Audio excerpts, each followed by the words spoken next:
Ade, mata kuliah fikih muamalah. Nah, jadi di video ini kami akan memberikan video edukasi mengenai konsep kerjasama dalam lahan pertanian di Islam. Nah, jadi ada 3 akad. Yang pertama itu ada akad musaqah, yang kedua mujaroah, dan yang ketiga mukhabarah. Tonton sampai habis ya. Oke, kita mulai dari akad yang pertama, yaitu akad musaqah.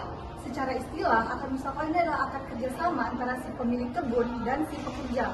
Nah, di mana si pekerja ini bertugas untuk merawat tanaman yang sudah ada. Dia hanya merawat tanaman yang sudah ada sebelumnya, seperti menyiram, menjaganya. Biasanya berlaku untuk tanaman yang berbuah, seperti kebun jeruk, kebun mangga, kebun kurma. Nah, modalnya itu dari pemilik kebun, sementara tenaganya itu dari si pekerja. Untuk hasilnya kita bisa sepakati di awal, seperti mau 50/50 sesuai kesepakatan di awal, mau 60/40 juga bisa. Dia sesuai kesepakatan si pekerja dengan si pemilik kebun. Nah, selanjutnya itu ada mujaroah. Kalau untuk musaqah fokus kepada tanaman yang sudah tumbuh. Nah, kalau untuk mujaroah itu kerjasama penggarap lahan yang masih kosong. Definisinya, mujaroah adalah akad kerjasama antara pemilik tanah kepada petani, yang dimana petani tersebut menanam tanaman di lahan atau di tanah orang lain, yang dimana hasil panennya dibagi sesuai kesepakatan. Contohnya ada Mbok Darmi yang sudah tua yang tidak sanggup untuk mengolah lahan, dan dia bekerja sama kepada seorang petani lokal, dan hasil panennya itu dibagi 70% untuk petani dan 30% untuk pemilik lahan. Yang terakhir itu mukhabarah. Nah, ini hampir mirip dengan mujaroah, tapi ada bedanya loh.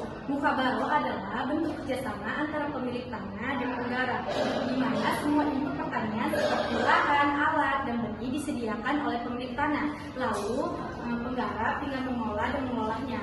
Yang pertama itu pemilik tanah menyediakan semuanya seperti alat, tanah, pupuk. Yang kedua, penggarap tinggal mengolahnya. Yang ketiga, hasilnya bagi 2 sesuai akad.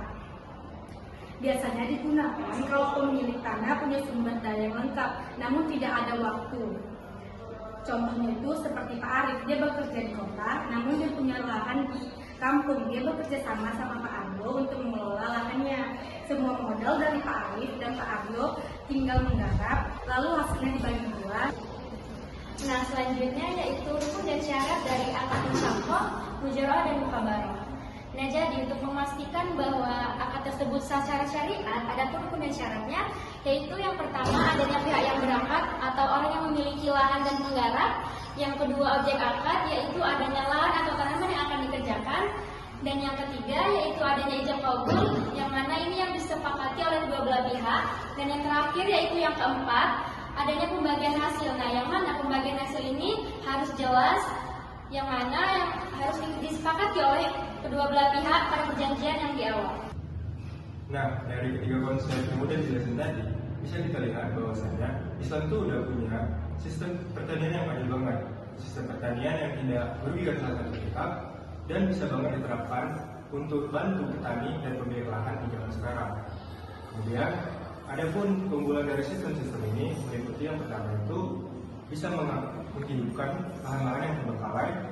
Yang kedua itu bisa meningkatkan produktivitas pertanian, dan yang ketiga adil dalam pembagian hasil, dan yang terakhir berdasarkan musyawarah dan akad yang jelas.